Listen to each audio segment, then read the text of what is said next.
Hi, You're right. got my little mic. Oh, that sounds really Is good. it working? Yeah. Is it all Um, right? yeah, but I can hear myself back, if that makes sense. Yeah. How does that sound? No, No. no. Hold it here. Yeah. Okay. Okay.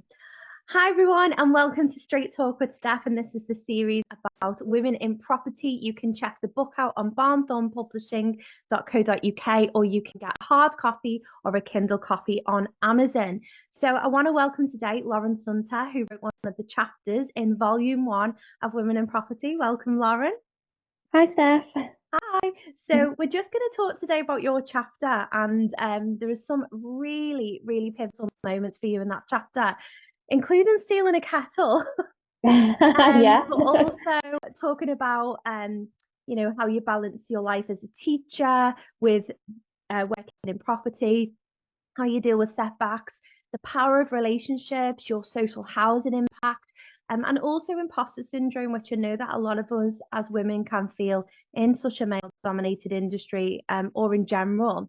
So I'm just going to start with the question about why did you want to be in this book? I know I asked you, but what prompted you to say, actually, yes, I definitely want to be in this book?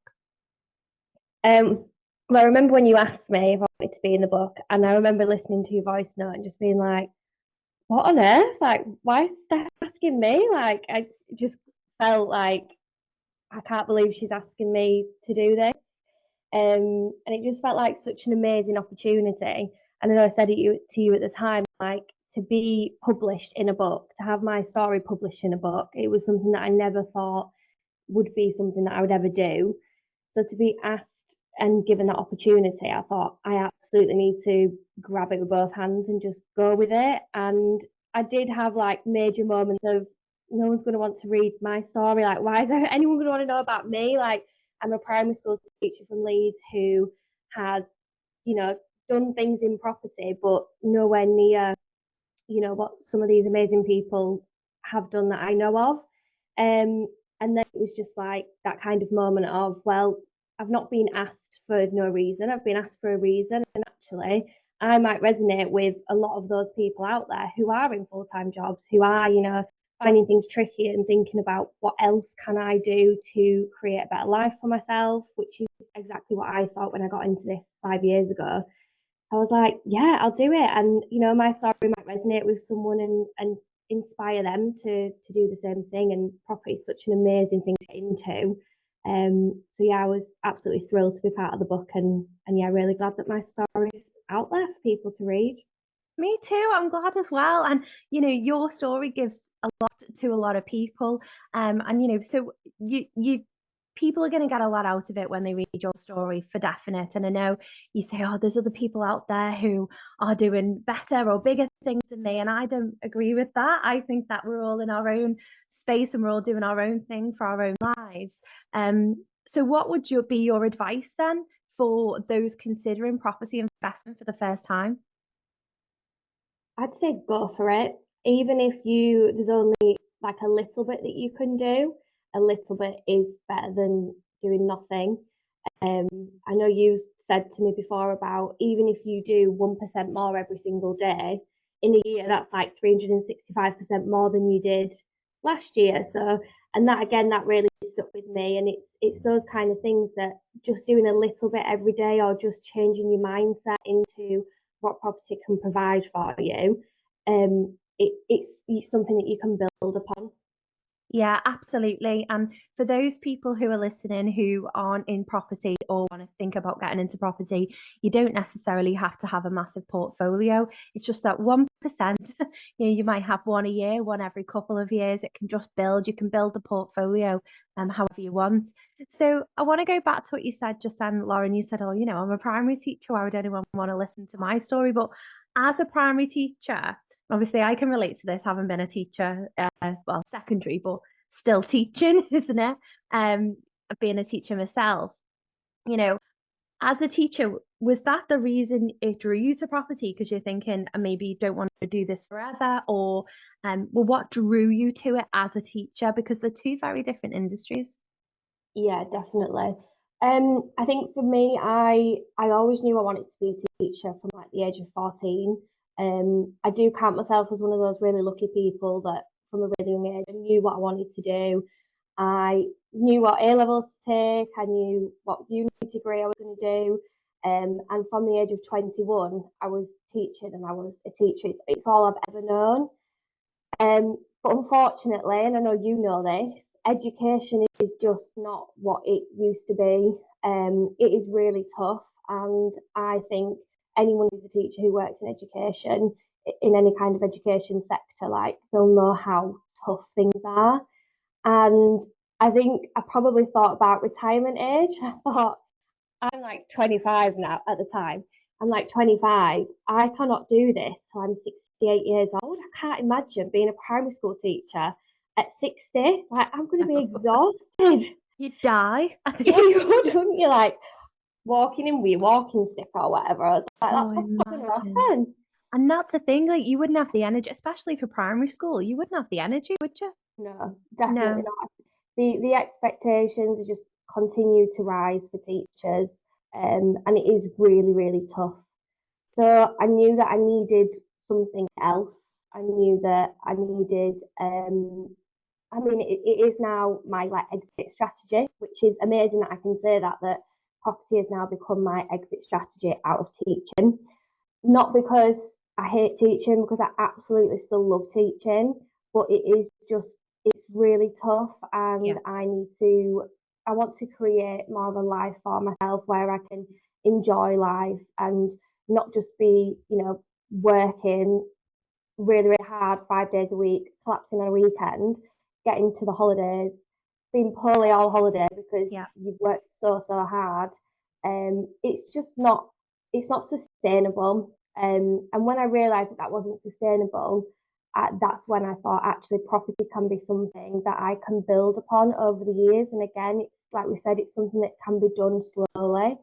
And then over the years, eventually you've got that income from rentals, your flips, your social housing, or whatever kind of strategy you go down that eventually then allows you to, or allows me to come away from teaching and live off of that property income. Yeah, and that's the goal, I think, isn't it? Everybody wants that cash flow to replace the income.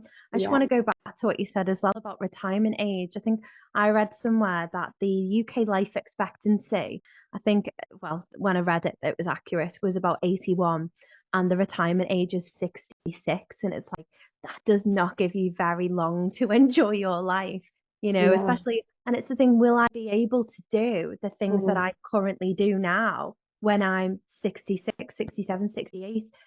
Or sorry, it was the average age of that people retire was about 66. I don't know about you, but I wanted to retire more. We all want to retire much earlier. Yeah. And what do you think of those people then? Because I had someone on a webinar the other week and I was telling them about my background and got into property and how teaching was tough. And it was even tougher when we started a property business because Mm-hmm. I'd come home, I'd be marking, planning, and then I'd get straight to property. I'd go to bed at midnight, get up and go to work again. And somebody said, "Oh yeah, but you've got all that time off." And I said, "Get out the webinar."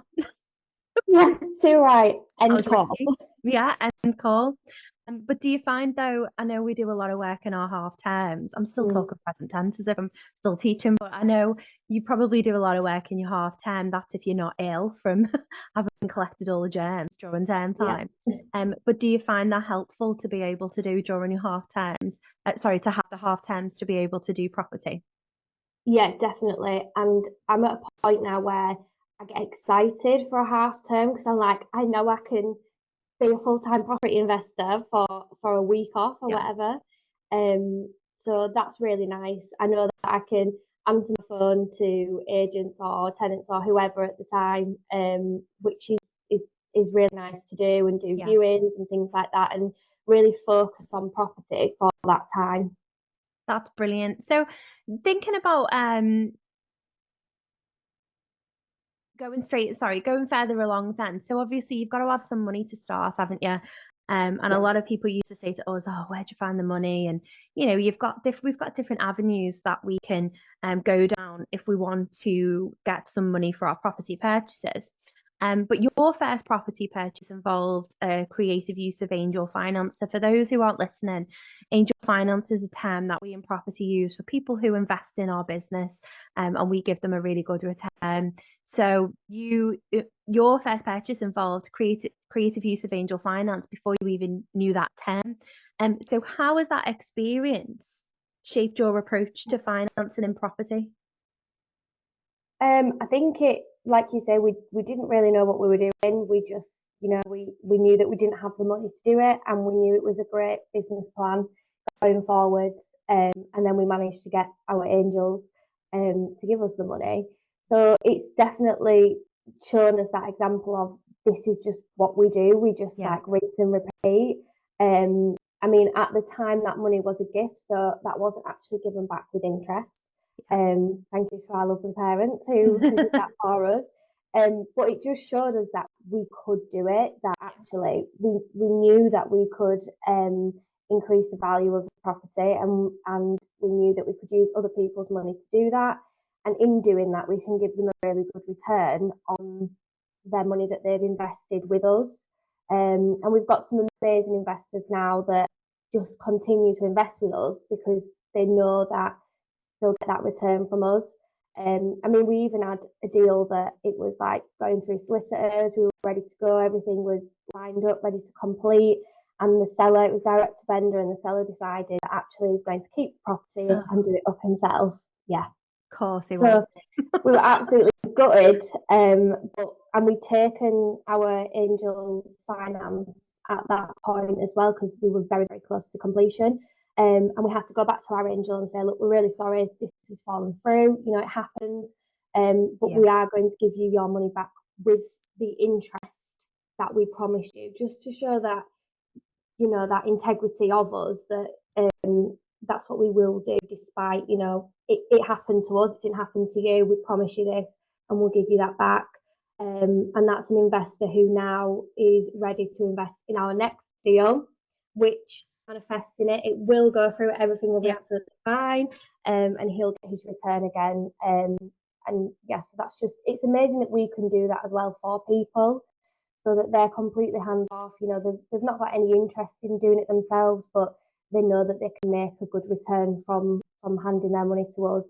So that's really nice to be able to do that for them as well. And that's the power of relationships, isn't it? And you do emphasize that in your chapter. You talk about how relationships have been a really important part of your journey. And that's where I say that property is about people, isn't it? It's a people business, and you can't get into property unless you're willing to build good, genuine relationships with people. So I suppose that's a good example of how building that trust with those angels overcame that challenge. Do you have any other examples in property where you've built trust with someone and it's helped you overcome a challenge with that relationship? Yeah, having the one of the properties that we sourced that I talk about in the chapter. So that was actually a family that I tutored for. And again, it's like within the education setting. They knew that I think they thought I dabbled in property, like I did a little bit of something. Like a hobby. Yeah, just a little hobby, weekend hobby that I do. And they were in a really tricky situation where they needed to sell a house in order to purchase the new one that they were buying with their parents and moving away. And through that trust, I was able to have a conversation with them and say, look, if you want me to help, I can see what I can do. And we were able to source the property on, get them what they needed to move. Got a good deal for our investor that we sourced onto as well. So it was a win-win for all involved. And they were able to make that move, and they're now living in the countryside, like just absolutely loving life. So again, it's that, I think it's that relationship, like you say. I think trust is a massive thing, and integrity, and showing that you're doing it for the right reasons. I think in property investors can be seen as like greedy property investors like take the mick out of people, and they're putting really low offers in and this, that, and the other. But actually, if you show that it's you can create a solution for somebody and it's a win-win on both sides, it works. One of our other properties as well, which is a lease option, that was a lady who she was about to like go bankrupt. She was about to, claim bankruptcy Yeah. because she'd put debts against the property and the property wasn't worth the debts that she'd put against it. And she Yeah. bought in 2008, so the property prices were really high. She was at a really, really low point in her life where, she was going to be bankrupt and how do you live with that? That takes a long time, doesn't it? Yeah. Years and years to get through that with your credit and stuff like that. And again, that was a relationship that we built over time. We had conversations, we had different options for her. And that's the property that we took on as a lease option. So we now rent that. We pay her mortgage. She's got, she's not got any of that debt attached to her name. So she's just living a life like normal. And we've got a rental property as well. So again, it's that win-win solution for all. Yeah, absolutely. And going back to what you said, a lot of people who aren't in property, it's very easy for people to be manipulated by the media, for Yeah. people to think, oh, landlords are all greedy or property investors are all loaded and we've got loads of money. But Yeah. we never, especially in our networks, my property investor friends like yourself, none of us ever enter into a deal and leaving with that person worse off. And that's the thing. Right, well, if we put people before the profit, then the profit comes naturally. Yeah. And it's a really good example of that. I want to talk a little bit now about your imposter syndrome because you really candidly share your struggle with imposter syndrome. So for those people who are listening who aren't even really sure what imposter syndrome is, it's that continuous feeling, that little niggling voice inside your head saying you're a fraud, you're a failure, you don't belong here. And I struggled with that quite a lot at the beginning of my journey, and I still do now. But I mitigate that by shutting her up and just cracking. Yeah. But how did you push past those feelings to contribute to the book and dive deeper into property? I think it's really hard because, like you say, it's something that was massive for me at the beginning, and it does continue to pop up. I think because I'm not working full time in property as well, because I've still got my full time job. Yeah. It is very easy for people to see this, like we say, it's a hobby. It's just something that you enjoy doing. I do a lot of like personal development. So I read a lot of books, listen to a lot of audios, just to help me build that confidence in myself. And I think that's so important. I was going through a phase of listening to like random podcasts, which are really fun and like nice to listen to. And then I got to a point where I was like, why am I listening to someone talking about like skincare and then their life in Love Island? Like, what's that bringing to my life? It's not bringing anything. So then I shifted kind of what I was listening to, what I was taking in every day, so that I make sure I'm continuously like building myself up and reminding myself I absolutely can do this. Yeah. There's we so easily drop into that space of comparison, Yeah. of like comparing ourselves to other people. And I think it's really important not to compare your journey with somebody else's. Everyone's on a different path, everyone is doing things a little bit differently, and that's okay. I think it's just really important that you stay focused on what you're doing. Know that you're doing it for a reason, and the reason that you're doing it for, and just carry on with it and keep pushing through. Absolutely. And I think that comes through in your chapter as well. And sharing your story is going to help other people recognize it and probably combat it as well in the same way that you do. It's not something you can just squash and it goes away. It's something that you probably have to work on. And I do, because you love everything to do with mindset and manifesting. And a lot of people that I speak to who aren't in business find that a bit fluffy. And I have to admit, so did I before I got into business. But I absolutely cannot believe the effect of manifesting, law of attraction, and just being in the right mindset. So I suppose what I want to ask you is, do you have any ways that people can start getting into manifesting? Is there anything that they should do, listen to, read? Because I always think if I can see it, Mm, it can happen because it yeah, exists somewhere, yeah. even if it's just in my mind, but I can see it, so it can happen. So, would you recommend anything to do with mindset manifesting for people who maybe want to have a little go at it? Yeah, definitely. I think on that point that you make as well, Steph, like Tom, my partner and business partner, he's very much like, well, he was very much like manifestation, like it's all like airy fairy, like it's not a real thing. But it's really interesting because I feel like I'm almost like the portal of manifestation for our business. If I sit and manifest and think about things like I've got my manifestations in my head, it's quite funny how then Tom then gets like a random phone call from someone saying, "Oh, I'm selling my property. Are you interested?" I'm like, "Oh my gosh, that's because I manifested that, Tom. I did that." You're And that's how, welcome. yeah, you're welcome. Again, it's for our business, so it's good. But it's so funny how that has happened. I'm going to say like 5 or 6 times now when I've just thought, right, I just need to like realign myself. I need to look at what I'm manifesting. Um, Different times of the year when you've got the moon phases and things like that are really good to sit and have your manifestation time. And quite often that's been when I've done something like that. I've done like Yeah. a manifestation ritual, and then that's come to fruition with Tom through me being the portal. So it does work. I would say definitely the best book to read is The Secret. I know that's one that Yeah. hopefully everyone's heard of. The Secret, I'd say, is the main one to read. I love Rachel Hollis. I've just been re-listening to her audio. She is an absolute powerhouse woman, especially for females in property. Like she is just her mindset. She's just absolutely fantastic. Miracle Morning as well is something that I absolutely love. I've read that book multiple times now, and it's having kind of your rituals each morning to set you up for the day, and that really works.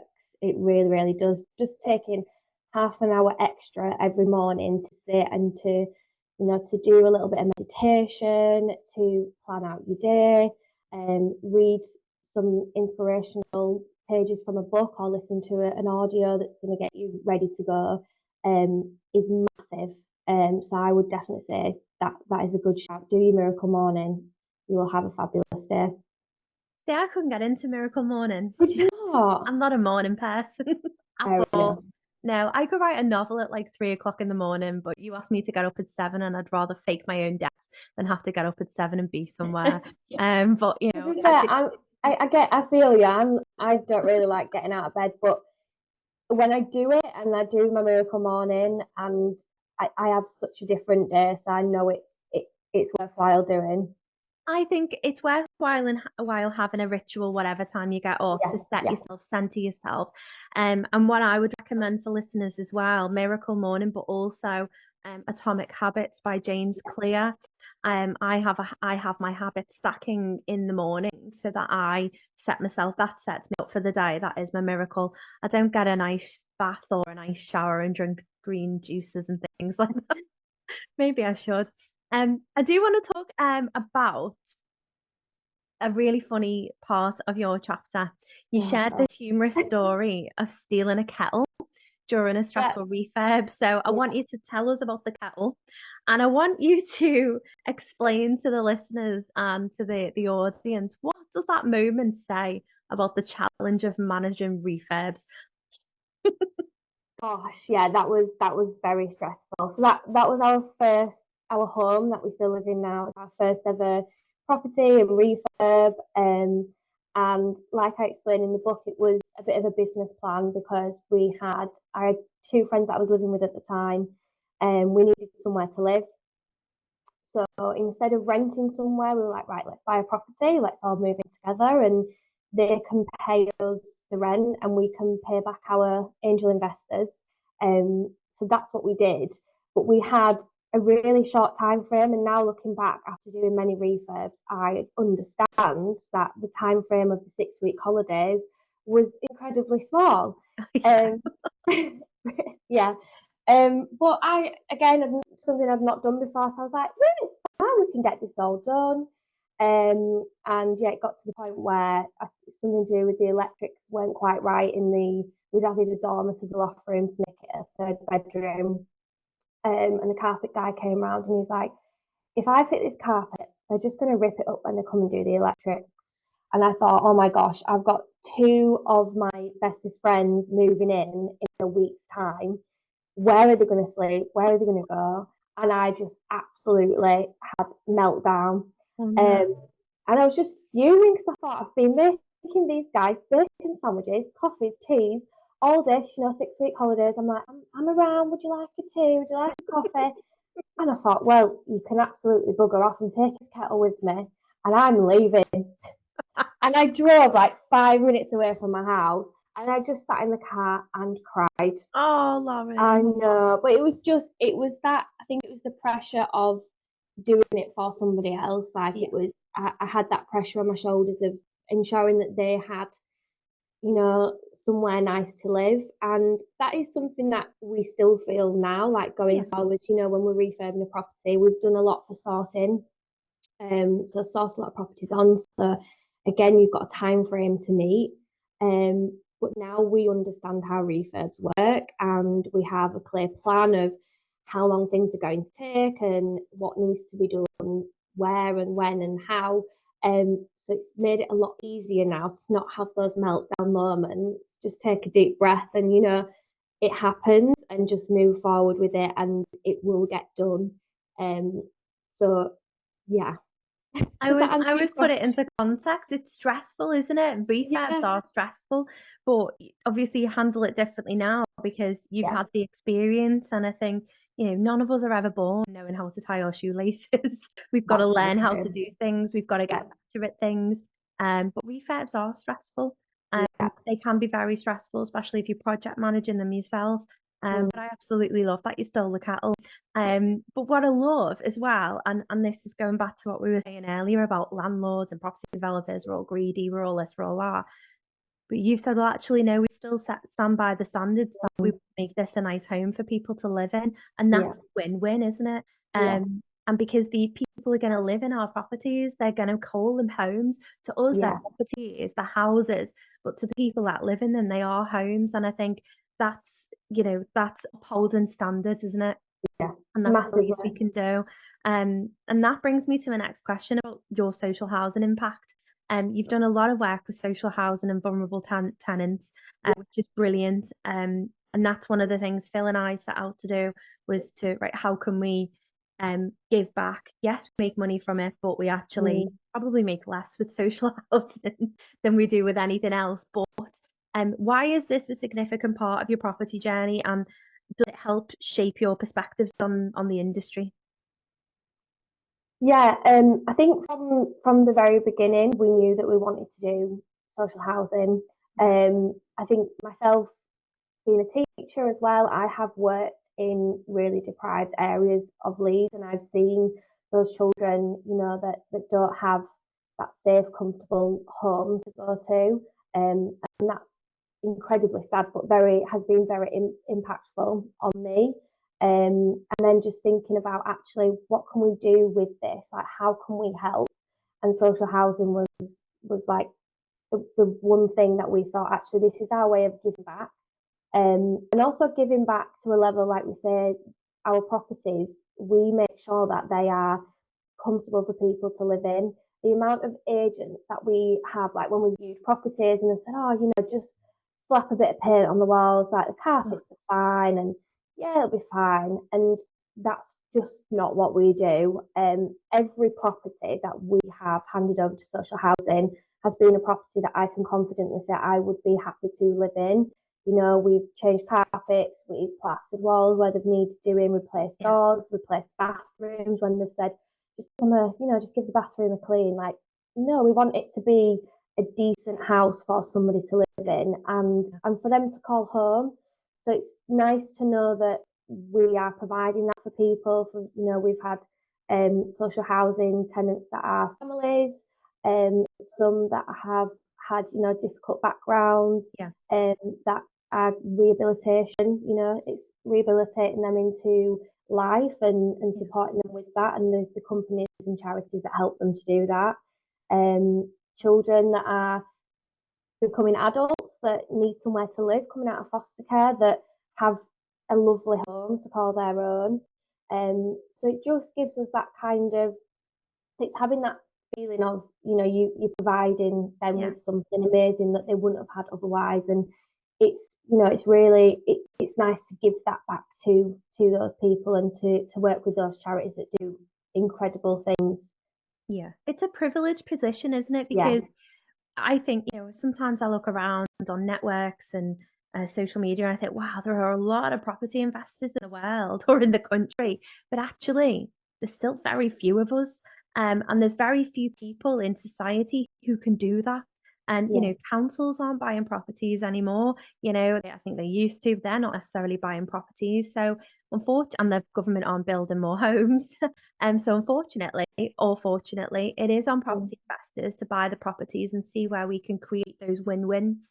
And I think, what a lot of people don't realise, when we take on lending or mortgages for social housing properties, for example, generally the mortgage rates are a lot higher. I know someone who's just completed on one, and it's 9% on the mortgage, which is incredibly high. For context, for those listening who haven't ventured into investment yet, you would usually pay around 4 to 5% for a normal buy to let in a limited company, and it's probably about 3 to 4% now, I think, in personal names. But 9% is incredibly high. Obviously, the rent reflects that, but it's still a hell of a risk for people. But it the fact that we can do that, and we have the knowledge network and the access to money. I mean, there's money everywhere, isn't there? We know how to find it. I think that's a very privileged position to be in for us as investors. So it's really good to hear that yourself and Tom, you're upholding those standards in the industry, where you can get people, like you said, who say, oh, it's fine, it's only social, just give it a bit of a clean, give it a lick of paint. And I've had builders who've said, it's only a buy to let. It doesn't matter. It's still someone's home. I'm not going to let them live. I'm going to replace the carpet if it's got a big stain on it. Put the blinds up so that they can move in and they don't have to bother about the blinds. It's the things that you do to make it somebody's home, but also they're looking after my investments. So you've got to make sure you set them up well. Now, I think, sorry, just to go back as well to what you were saying, Steph, with having the social housing leases in place, it goes back to that win-win as well. So it is obviously the main thing for us is giving back and giving people those lovely homes to live in, but also as an investor, you have that lease that can be set up for, usually 3 to 5 years. Yes. They cover your maintenance in the property. So for an investor, it's a really hands-off way of having that income. Like you say, you might not make as much as you'd make on a buy-to-let, but when you've got those leases, you're handing them over. It's a bit more kind of peace of mind that you've got that income for 5 years as well. So again, it goes back to that win-win. It's it works as a property investor. It also works for the housing association, charities, and things like that. So it's that win-win again. Absolutely. You're fulfilling a need. There's a need in society for it. Otherwise, we would be out of business, wouldn't we? So you're fulfilling a need, and that's brilliant. I'm really commendable, and I'm glad that it's in the book. I'm glad it's in the chapter. So looking to the future then, what's next for you and Tom? Have you got any big dreams or projects you're excited about? What do you want to do in the coming years? What's next for you and Tom in property? So we just want to keep building. We are getting married this year in August, which is really exciting. And I think kind of, when we were, I say we, me, I'm planning the wedding. I mean, he's got a little input. I'd say we're like 90-10. Is he allowed an input? No, he is actually. He is. Okay. I mean, everything that I've kind of looked at and thought about, I've always gone to him and said, "What do you think about this?" So yeah, he is allowed an input, but I am pretty much, like I'm driving the car, the wedding car. He's the passenger who might tell me every now and again which direction to take or agree with sat nav. I'm gonna say. So yeah, so because we've been doing that, Tom's now moved over to he's a mortgage broker, so which is really exciting for him because he's working in property every day now, which is amazing because he knows so much more, which has only strengthened our property business. Yes, definitely. But we have slowed down a little bit with in terms of things because of the wedding planning. And we've just kind of had a moment like a reset, and we're like, right, we're ready, we're building now. We are really seeing this year as a building year. So we've already got a flip agreed and going through solicitors now, so going through the legal process. So that's kind of ready to go hopefully in the next few months. Looking for another buy to let. Really would like a social housing HMO of our own because the ones that we've done in the past we have done for investors, and we've sourced those on. But now we'd like, we've done it so many times, we know what we're doing. We want one for ourselves to call our own. So that is the plan going forward. But also working with investors, and we want to build the sourcing business more. We're really lucky that we live so local to our investment area, and we've now become really confident with those kind of pockets of investment areas that we have. We know the areas really well, so that helps us with sourcing. So we know that if there's property that we can't specifically buy at the time because of funds or whatever, we can hand that over to another investor and we can source that on. So we're looking to do some more of that, just to take advantage of where we are and what we know and those kind of things. So that is the plan. It's a year of building, and I'm really hoping that I can look back in a year's time, listen to this and go, yeah, we did it. So yeah, that is the plan. Working my way out of teaching eventually as well as the plan. Again, I think we're building the business to a point where we can do that, which is incredible to be saying that, to feel confident that I can walk away from a career that currently I've been teaching for 9 years. So to say that we're at that point with our business where I don't need to teach anymore, that is really exciting and just amazing to be able to say. So hopefully, if we keep building, that's the way forward. That's so inspiring. And so how can people follow you? How can people get in touch with you if they want to talk about sourcing, or if they want to learn more about social housing, HMOs that you source and so on? What's your social media handle? How can they find you? So we are on social media, TLS Property. I've been more than happy to speak to anyone who wants to know more about what we do, or even like you say, if it's somebody who is in a similar position that I'm in or and was in at the time. I'm more than happy to have a chat with anyone who wants to talk about things. Lovely. Lauren, thanks so much for your time. Thank you everybody for listening. So head over to @Straight Talk with Steph if you're listening to this on a different channel. Don't forget to subscribe. And of course, you can buy our book, Women in Property, Volume 1, barnthornpublishing.co.uk, or you can find us on Amazon, Kindle or hard copy. Thanks everyone.